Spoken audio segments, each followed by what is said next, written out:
The Vindictive Story of the Footsteps that Ran by Dorothy Sayers. Mr. Bunter withdrew his head from beneath the focusing cloth. "I fancy that will be quite adequate, sir," he said deferentially, "unless there are any further patients, if I may call them so, which you would wish put on record." "Not today," replied the doctor. He took the last stricken rat gently from the table and replaced it in its cage with an air of satisfaction. "Perhaps on Wednesday, if Lord Peter can kindly spare your services once again—" "What's that?" murmured his lordship, withdrawing his long nose from the investigation of a number of unattractive-looking glass jars. "Nice old dog," he added vaguely. "Wags his tail when you mention his name, what? Are these monkey glands, Hartman, or a southwest elevation of Cleopatra's duodenum?" "You don't know anything, do you?" said the young physician, laughing. "No use playing your bally fool with an eyeglass tricks on me, Wimsey. I'm up to them. I was saying to Bunter that I'd be no end grateful if you'd let him turn up again 3 days hence to register the progress of the specimens, always supposing they do progress, that is." "Why ask, dear old thing?" said his lordship. "Always a pleasure to assist a fellow sleuth, don't you know? Tracking down murderers, all in the same way of business and all that. All finished? Good egg. By the way, if you don't have that cage mended, you'll lose one of your patients. Number 5. The last wire, but one is working loose, assisted by the intelligent occupant. Jolly little beasts, ain't they? No need of dentists. Wish I was a rat. Wire much better for the nerves than that fizzling drill." Dr. Hartman uttered a little exclamation. "How in the world did you notice that, Wimsey? I didn't think you'd even looked at the cage." "Built noticing, improved by practice," said Lord Peter quietly. "Anything wrong leaves a kind of impression on the eye. Brain trots along afterwards with the warning. I saw that when we came in. Only just grasped it. Can't say my mind was glued on the matter. Shows the victim's improving anyhow. All serene, Bunter?" "Everything perfectly satisfactory, I trust, my lord," replied the manservant. He had packed up his camera and plates and was quietly restoring order in the little laboratory, whose fittings, compact as those of an ocean liner, had been disarranged for the experiment.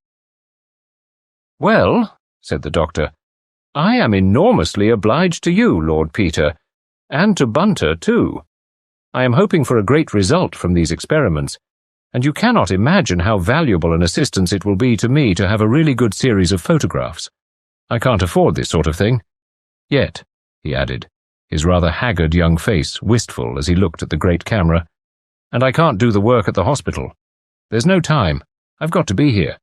A struggling GP can't afford to let his practice go, even in Bloomsbury. There are times when even a half-crown visit makes all the difference between making both ends meet and having an ugly hiatus." "As Mr. Micawber said," replied Wimsey, "income £20, expenditure 19.6. Result, happiness. Expenditure £20, ought 6. Result, misery. Don't prostrate yourself in gratitude, old bean. Nothing Bunter loves like messing round with pyro and hyposulfite. Keeps his hand in. All kinds of practice welcome. Fingerprints and process plates spell 7th what you may call it of bliss, but focal plane work on scurvy-ridden rodents. Good phrase. Acceptable if no crime forthcoming. Crimes have been rather short lately. Been eating our heads off, haven't we, Bunter? Don't know what's come over London. I've taken to prying into my neighbours' affairs to keep from going stale. Frightened the postman into a fit the other day by asking him how his young lady at Croydon was. He's a married man, living in Great Ormond Street." "How did you know?" "Well, I didn't really, but he lives just opposite to a friend of mine, Inspector Parker, and his wife. Not Parker's. He's unmarried. The postman's, I mean. Asked Parker the other day whether the flying shows at Croydon went on all night. Parker, being flummoxed, said no, without thinking. Bit of a giveaway, what? Thought I'd give the poor devil a word in season, don't you know? Uncommonly thoughtless of Parker." The doctor laughed. "You'll stay to lunch, won't you?" he said. "Only cold meat and salad, I'm afraid. My woman won't come Sundays. Have to answer my own door. Deuced unprofessional, I'm afraid, but it can't be helped." "Pleasure," said Wimsey, as they emerged from the laboratory and entered the dark little flat by the back door. "Did you build this place on?" "No," said Hartman. "The last tenant did that. He was an artist. That's why I took the place. It comes in very useful, ramshackle as it is, though this glass roof is a bit sweltering on a hot day like this. Still, I had to have something on the ground floor, cheap, and it'll do till times get better." "Till your vitamin experiments make you famous, eh?" said Peter cheerfully. "You're going to be the comin' man, you know. Feel it in my bones.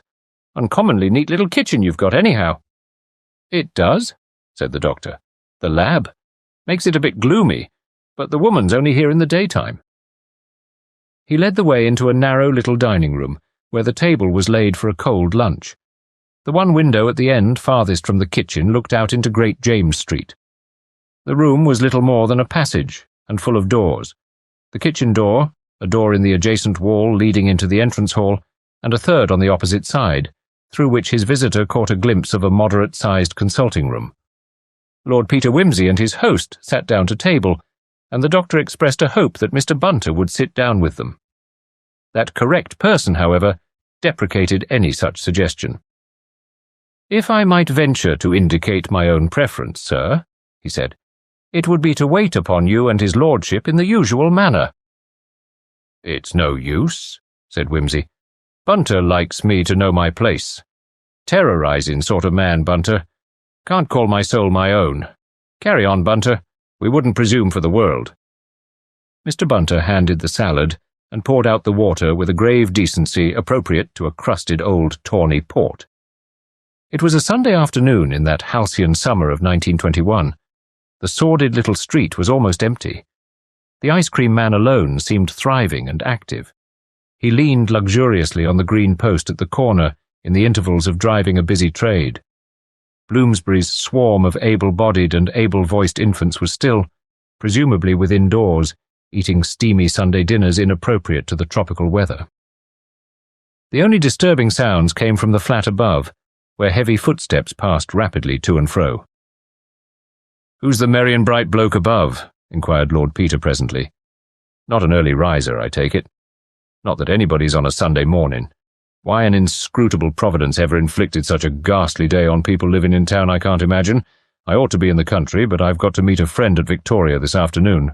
Such a day to choose. Who's the lady? Wife or accomplished friend? Gather she takes a properly submissive view of woman's duties in the home either way. That's the bedroom overhead, I take it." Hartman looked at Lord Peter in some surprise. "Excuse my beastly inquisitiveness, old thing," said Wimsey. "Bad habit. Not my business. How did you—" "Guesswork," said Lord Peter with disarming frankness. "I heard the squawk of an iron bedstead on the ceiling and a heavy fellow get out with a bump, but it may quite well be a couch or something. Anyway, he's been pottering about in his stocking feet over these few feet of floor for the last half hour, while the woman has been clattering to and fro, in and out of the kitchen, and away into the sitting-room with her high heels on, ever since we've been here. Hence deduction as to domestic habits of the first-floor tenants." "I thought," said the doctor with an aggrieved expression, "you'd been listening to my valuable exposition of the beneficial effects of vitamin B, and Lynn's treatment of scurvy with fresh lemons in 1755. "I was listening," agreed Lord Peter hastily, "but I heard the footsteps as well. Fellow's toddled into the kitchen, only wanted the matches, though. He's gone off into the sitting-room and left her to carry on the good work." What was I saying? Oh, yes.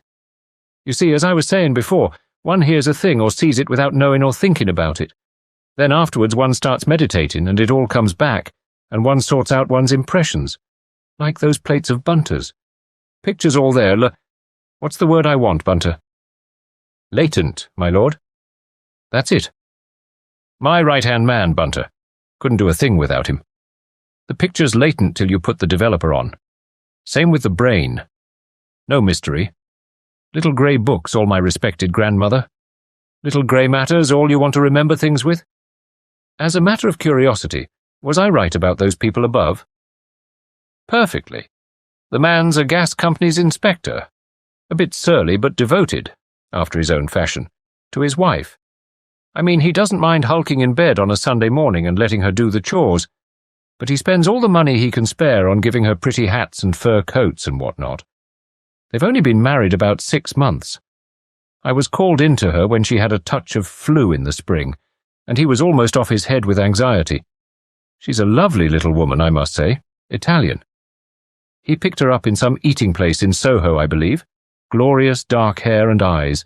Venus sort of figure. Proper contours in all the right places. Good skin. All that sort of thing. She was a bit of a draw to that restaurant while she was there, I fancy. Lively. She had an old admirer around here one day. Awkward little Italian fellow with a knife. Active as a monkey. Might have been unpleasant, but I happened to be on the spot, and her husband came along. People are always laying one another out in these streets. Good for business, of course, but one gets tired of tying up broken heads and slits in the jugular. Still, I suppose the girl can't help being attractive, though I don't say she's what you might call standoffish in her manner. She's sincerely fond of Brotherton, I think, though. That's his name. Wimsey nodded inattentively. I suppose life is a bit monotonous here, he said. Professionally, yes. Births and drunks and wife-beatings are pretty common, and all the usual ailments, of course. Just at present I'm living on infant diarrhea chiefly, bound to this hot weather, you know. With the autumn, flu and bronchitis set in. I may get an occasional pneumonia, legs, of course, and varicose veins. God! Cried the doctor explosively. If only I could get away and do my experiments. Ah, said Peter. Where's that eccentric old millionaire with a mysterious disease who always figures in the novels? A lightning diagnosis, a miraculous cure. God bless you, Doctor. Here are £5,000, Harley Street. That sort doesn't live in Bloomsbury, said the doctor. It must be fascinating, diagnosing things, said Peter thoughtfully. How do you do it? I mean, is there a regular set of symptoms for each disease, like call in a club to show you want your partner to go no trumps? You don't just say, this fellow's got a pimple on his nose, therefore he has fatty degeneration of the heart. I hope not, said the doctor dryly. Or is it more like getting a clue to a crime? Went on Peter. You see something? A room or a body, say? All knocked about anyhow, and there's a damn sight of symptoms of something wrong, and you've got just to pick out the ones which tell the story. That's more like it, said Dr. Hartman. Some symptoms are significant in themselves, like the condition of the gums in scurvy, let us say. Others in conjunction with— He broke off, and both sprang to their feet as a shrill scream sounded suddenly from the flat above, followed by a heavy thud. A man's voice cried out lamentably. Feet ran violently to and fro. Then, as the doctor and his guest stood frozen in consternation, came the man himself, falling down the stairs in his haste, hammering at Hartman's door. Help!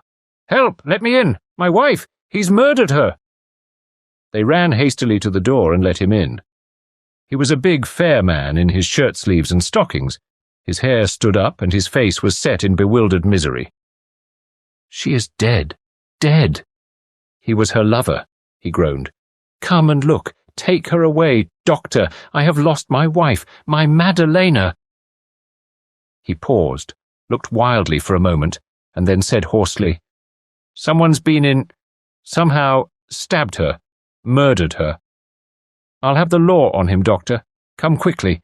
She was cooking the chicken for my dinner. Ah! He gave a long, hysterical shriek, which ended in a hiccuping laugh. The doctor took him roughly by the arm and shook him. Pull yourself together, Mr. Brotherton, he said sharply.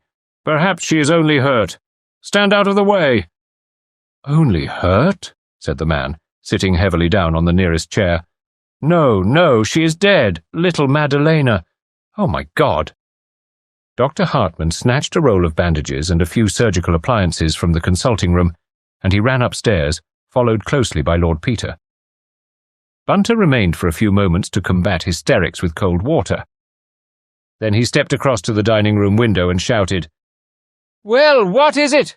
Cried a voice from the street. Would you be so kind as to step in here a minute, officer? Said Mr. Bunter. There's been murder done. When Brotherton and Bunter arrived upstairs with the constable, they found Dr. Hartman and Lord Peter in the little kitchen. The doctor was kneeling beside the woman's body. At their entrance he looked up and shook his head. Death instantaneous, he said. Clean through the heart. Poor child. She cannot have suffered at all. Oh, constable, it is very fortunate you are here. Murder appears to have been done. though I'm afraid the man has escaped. Probably Mr. Brotherton can give us some help. He was in the flat at the time." The man had sunk down on a chair and was gazing at the body with a face from which all meaning seemed to have been struck out. The policeman produced a notebook. "Now, sir," he said, "don't let's waste any time. Sooner we can get to work, the more likely we are to catch our man. Now, you was here at the time, was you?" Brotherton stared a moment. Then, making a violent effort, he answered steadily, "I was in the sitting room, smoking and reading the paper. She was getting the dinner ready in here. I heard her give a scream, and I rushed in and found her lying on the floor. She didn't have time to say anything. When I found she was dead, I rushed to the window and saw the fellow scrambling away over the glass roof there. I yelled at him, but he disappeared. Then I ran down—" "Arthur Moe," said the policeman. "Now see here, sir, didn't you think to go after him at once?" "My first thought was for her," said the man. "I thought maybe she wasn't dead. I tried to bring her round." His speech ended in a groan. "You say he came in through the window," said the policeman. "I beg your pardon, officer," interrupted Lord Peter, who had been apparently making a mental inventory of the contents of the kitchen. "Mr. Brotherton suggested that the man went out through the window. It's better to be accurate." "It's the same thing," said the doctor. "It's the only way he could have come in. These flats are all alike.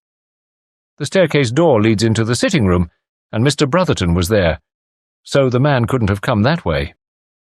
"And," said Peter, "he didn't get in through the bedroom window, or we should have seen him. We were in the room below, unless indeed he let himself down from the roof." "Was the door between the bedroom and the sitting room open?" he asked suddenly, turning to Brotherton. The man hesitated a moment. "Yes," he said finally. "Yes, I'm sure it was. Could you have seen the man if he had come through the bedroom window?" "I couldn't have helped seeing him." Come, sir," said the policeman with some irritation. "Better let me ask the questions. Stands to reason the fellow wouldn't get in through the bedroom window in full view of the street." "How clever of you to think of that," said Wimsey. "Of course not. Never occurred to me. Then it must have been this window, as you say. And, what's more, here's his marks on the window-sill," said the constable triumphantly, pointing to some blurred traces among the London soot. "That's right. Down he goes by that drain-pipe, over the glass roof down there. What's that the roof of?" "My laboratory," said the doctor. "Heavens, to think that while we were there at dinner this murdering villain—" "Quite so, sir," agreed the constable. "Well, he'd get away over the wall into the court beyond. He'll have been seen there, no fear. You needn't anticipate much trouble in laying hands on him, sir.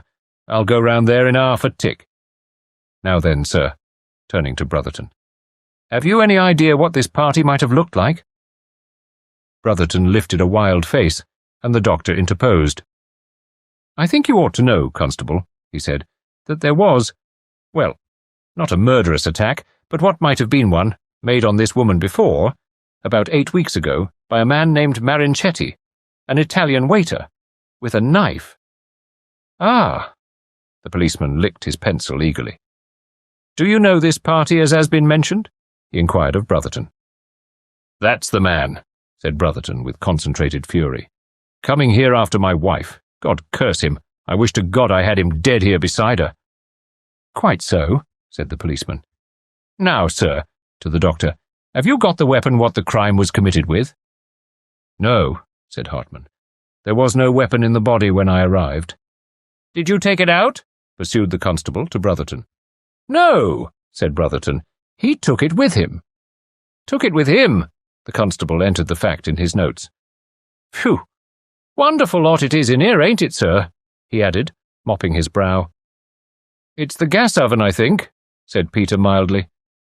"Uncommon hot thing, a gas oven in the middle of July. Do you mind if I turn it out? There's the chicken inside, but I don't suppose you want—" Brotherton groaned, and the constable said, "Quite right, sir. A man wouldn't hardly fancy his dinner after a thing like this. Thank you, sir. Well, now, doctor, what kind of weapon do you take this to have been?" "It was a long, narrow weapon, something like an Italian stiletto, I imagine," said the doctor, "about 6 inches long. It was thrust in with great force under the fifth rib, and I should say it had pierced the heart centrally. As you see, there has been practically no bleeding. Such a wound would cause instant death. Was she lying just as she is now when you first saw her, Mr. Brotherton?" "On her back, just as she is," replied the husband. "Well, that seems clear enough," said the policeman. "This here Marinetti, or whatever his name is, has a grudge against the poor young lady." "I believe he was an admirer," put in the doctor. "Quite so," agreed the constable. "Of course, these foreigners are like that, even the decentest of 'em. Stabbing and such like seems to come natural to them, as you might say. Well, this here Marinetti climbs in here, sees the poor young lady standing here by the table all alone, getting the dinner ready. He comes in beyond, catches her round the waist, stabs her. Easy job, you see. No corsets nor nothing. She shrieks out. He pulls his stility out of her and makes tracks. Well, now we've got to find him. And by your leave, sir, I'll be getting along. We'll have him by the eels before long, sir, don't you worry. I'll have to put a man in charge here, sir, to keep folks out, but that needn't worry you. Good morning, gentlemen." "May we move the poor girl now?" asked the doctor. "Certainly. Like me to help you, sir?" "No. Don't lose any time. We can manage." Dr. Hartman turned to Peter as the constable clattered downstairs. "Will you help me, Lord Peter?" "Bunter's better at that sort of thing," said Wimsey with a hard mouth. The doctor looked at him in some surprise, but said nothing, and he and Bunter carried the still form away. Brotherton did not follow them. He sat in a grief-stricken heap, with his head buried in his hands. Lord Peter walked about the little kitchen, turning over the various knives and kitchen utensils, peering into the sink bucket, and apparently taking an inventory of the bread, butter, condiments, vegetables, and so forth, which lay about in preparation for the Sunday meal. There were potatoes in the sink, half peeled, a pathetic witness to the quiet domestic life which had been so horribly interrupted. The colander was filled with green peas. Lord Peter turned these things over with an inquisitive finger, gazed into the smooth surface of a bowl of dripping as though it were a divining crystal, ran his hands several times right through a bowl of flour, then drew his pipe from his pocket and filled it slowly. The doctor returned and put his hand on Brotherton's shoulder. "Come," he said gently. "We have laid her in the other bedroom. She looks very peaceful. You must remember that, except for that moment of terror when she saw the knife, she suffered nothing. It is terrible for you, but you must try not to give way. The police?" "The police can't bring her back to life," said the man savagely. "She's dead. Leave me alone, curse you. Leave me alone, I say." He stood up with a violent gesture. "You must not sit here," said Hartman firmly. "I will give you something to take, and you must try to keep calm. Then we will leave you, but if you don't control yourself—" After some further persuasion, Brotherton allowed himself to be led away. "Bunter," said Lord Peter as the kitchen door closed behind them, "do you know why I am doubtful about the success of those rat experiments?" "Meaning Mr. Hartman's, my lord?" "Yes. Dr. Hartman has a theory. In any investigations, my Bunter, it is most damnably dangerous to have a theory." "I have heard you say so, my lord." "Confound you. You know it as well as I do. What is wrong with the doctor's theories, Bunter?" "You wish me to reply, my lord, that he only sees the facts which fit in with the theory." "Thought reader!" exclaimed Lord Peter bitterly. "And that he supplies them to the police, my lord." "Hush!" said Peter, as the doctor returned. "I have got him to lie down," said Dr. Hartman, "and I think the best thing we can do is to leave him to himself."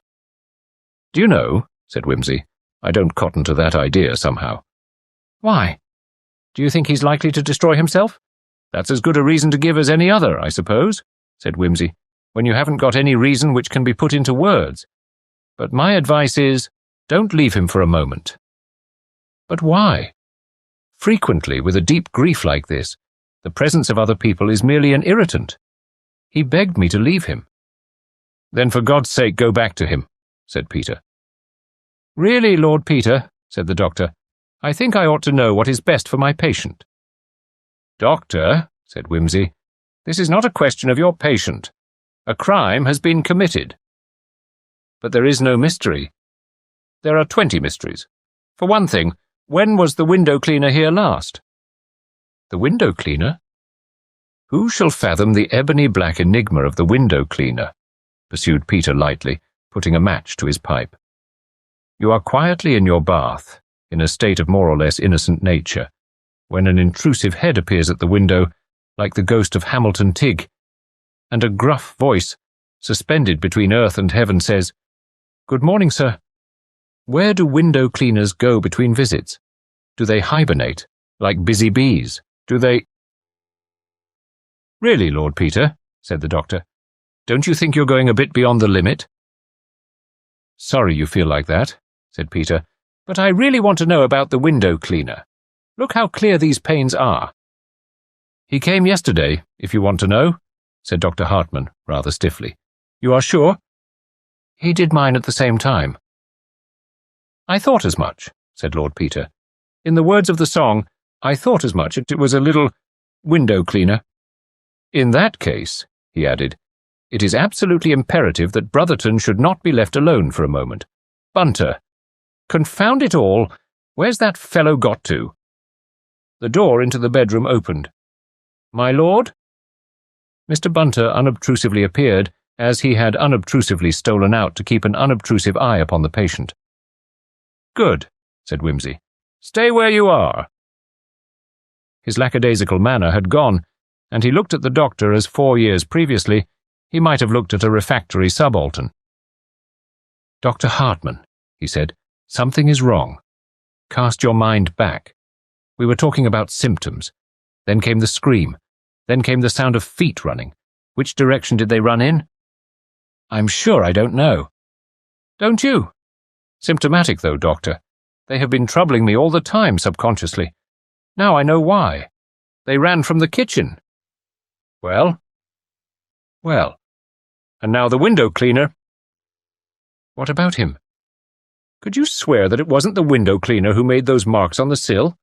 And the man Brotherton saw— Have we examined your laboratory roof for his footsteps? But the weapon? Wimsey, this is madness. Someone took the weapon. I know. But did you think the edge of the wound was clean enough to have been made by a smooth stiletto? It looked ragged to me. Wimsey, what are you driving at? There's a clue here in the flat, and I'm damned if I can remember it. I've seen it. I know I've seen it. It'll come to me presently. Meanwhile, don't let Brotherton— What? Do whatever it is he's going to do. But what is it? If I could tell you that I could show you the clue, why couldn't he make up his mind whether the bedroom door was open or shut? Very good story, but not quite thought out. Anyhow, I say, Doctor, make some excuse and strip him, and bring me his clothes, and send Bunter to me. The doctor stared at him, puzzled. Then he made a gesture of acquiescence and passed into the bedroom. Lord Peter followed him, casting a ruminating glance at Brotherton as he went. Once in the sitting-room, Lord Peter sat down on a red velvet armchair, fixed his eyes on a gilt-framed oleograph, and became wrapped in contemplation. Presently Bunter came in with his arms full of clothing. Wimsey took it and began to search it, methodically enough, but listlessly. Suddenly he dropped the garments and turned to the manservant. No, he said. This is a precaution, Bunter mine, but I'm on the wrong track. It wasn't here I saw, whatever I did see. It was in the kitchen. Now what was it? I could not say, my lord, but I entertain a conviction that I was also, in a manner of speaking, conscious. Not consciously conscious, my lord, if you understand me, but still conscious of an incongruity. Hooray, said Wimsey suddenly. Cheero. For the subconscious, what's his name? Now let's remember the kitchen. I cleared out of it because I was getting obfuscated. Now then, begin at the door. Frying pans and saucepans on the wall. Gas stove, oven going, chicken inside. Rack of wooden spoons on the wall, gas lighter, pan lifter. Stop me when I'm getting hot. Mantelpiece, spice boxes and stuff. Anything wrong with them? No. Dresser, plates. Knives and forks. All clean. Flour dredger, milk jug, sieve on the wall, nutmeg grater, 3-tier steamer. Looked inside. No grisly secrets in the steamer. Did you look in all the dresser drawers, my lord? No, that could be done. But the point is, I did notice something. What did I notice? That's the point. Never mind. On with the dance. Let joy be unconfined. Knife board, knife powder, kitchen table. Did you speak? No, said Bunter, who had moved from his attitude of wooden deference. Table stirs a chord. Very good. On table. Chopping board. Remains of ham and herb stuffing. Packet of suet. Another sieve. Several plates. Butter in a glass dish. Bowl of dripping. Ah! Dripping! Yes, there was something unsatisfactory, my lord. About the dripping. Oh, my head! What's that they say in Dear Brutus, Bunter? Hold on to the workbox. That's right. Hold on to the dripping. Beastly slimy stuff to hold on to. Wait. There was a pause. When I was a kid, said Wimsey, I used to love to go down into the kitchen and talk to old Cookie. Good old soul she was, too. I can see her now, getting chicken ready, with me dangling my legs on the table. She used to pluck and draw 'em herself. I revelled in it. Little beast boys are, ain't they, Bunter? Pluck it, draw it, wash it, stuff it, tuck its little tail through its little what-you-may-call-it, truss it, grease the dish. Bunter? My lord! Hold on to the dripping. The bowl, my lord! The bowl! Visualize it! What was wrong? It was full, my lord. Got it, got it, got it. The bowl was full, smooth surface. Golly, I knew there was something queer about it. Now why shouldn't it be full? Hold on to the... The bird was in the oven. Without dripping. Very careless cookery, my lord. The bird in the oven, no dripping. Bunter. Suppose it was never put in till after she was dead. Thrust in hurriedly by someone who had something to hide. Horrible. But with what object, my lord? Yes, why? That's the point. One more mental association with the bird. It's just coming. Wait a moment. Pluck, draw, wash, stuff, tuck up, truss. By God. My lord?